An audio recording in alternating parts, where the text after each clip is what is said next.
Battle for Deir ez-Zor, 2017.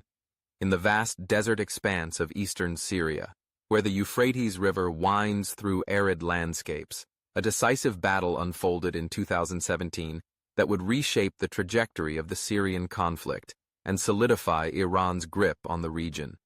The battle for Deir ez-Zor, a pivotal confrontation between Syrian government forces and the remnants of ISIS, was not merely a fight to reclaim territory. It was a strategic operation orchestrated by Iran's Islamic Revolutionary Guard Corps, IRGC, to secure a critical piece of the Shia Crescent and establish a direct land corridor from Tehran to the Mediterranean. For the IRGC, Deir ez-Zor was not just another battlefield, it was a gateway to unchallenged regional dominance. By 2017, ISIS was on the verge of collapse.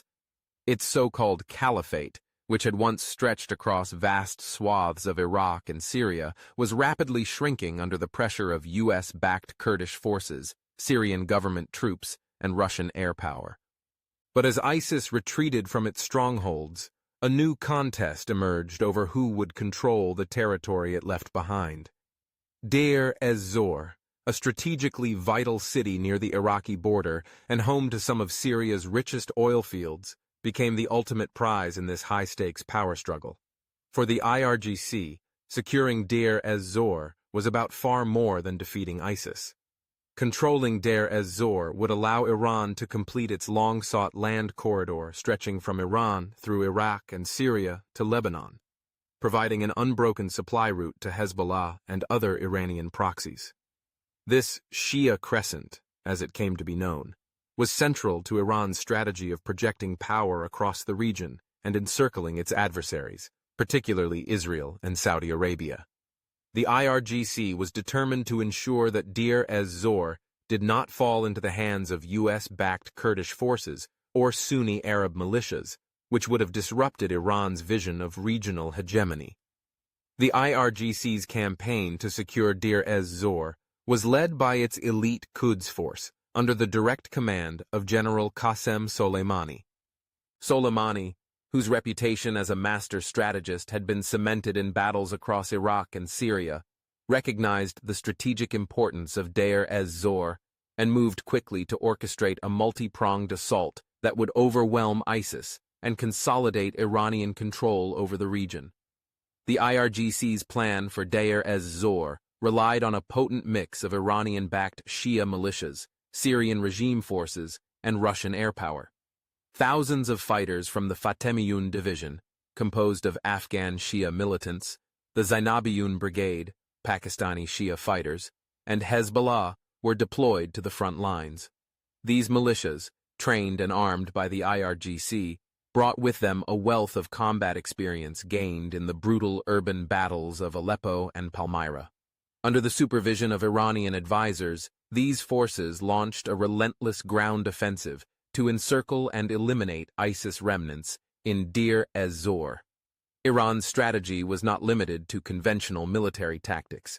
The IRGC employed a sophisticated blend of asymmetric warfare, using drones for surveillance and targeting, while deploying explosive-laden vehicles to breach enemy defenses. Iranian advisors embedded with Syrian and militia units provided real-time battlefield intelligence, ensuring that the operation proceeded with precision.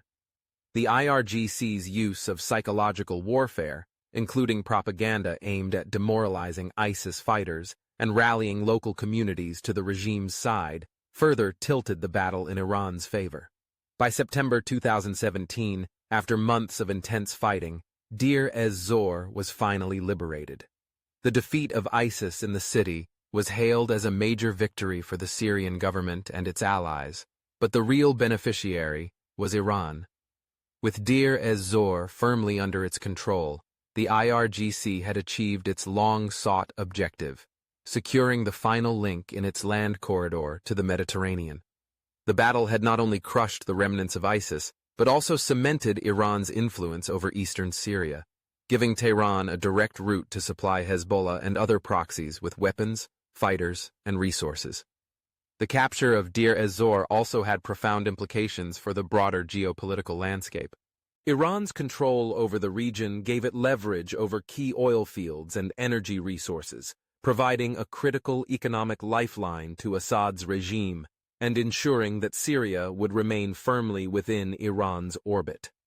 The IRGC's presence in Deir ez-Zor also positioned Iran dangerously close to U.S.-backed forces operating in northern Syria, raising the risk of direct confrontation between Iranian and American interests.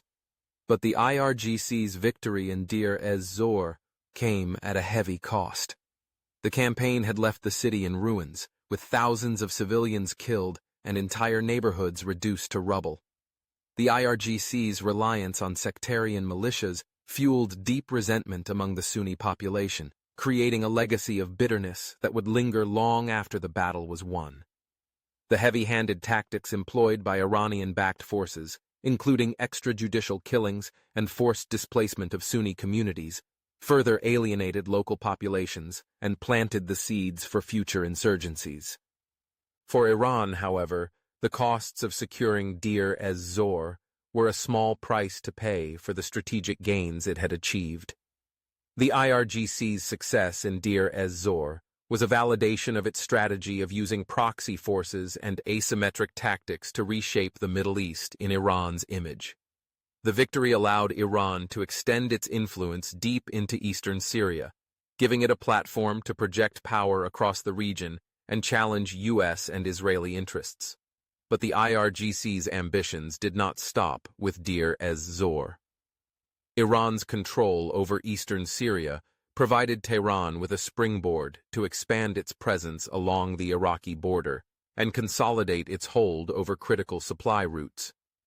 The IRGC's growing influence in the region also emboldened Iran's proxies in Iraq and Lebanon, creating a network of loyal militias that could be mobilized at a moment's notice to confront Iran's adversaries.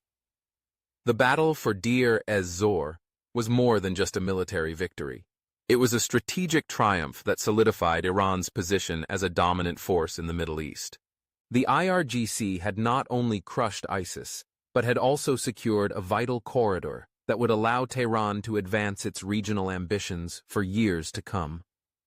Through its ruthless and calculated intervention in Deir ez-Zor, the IRGC had once again demonstrated that in the complex and volatile landscape of the Middle East, Iran's reach knew no bounds, and its influence was here to stay.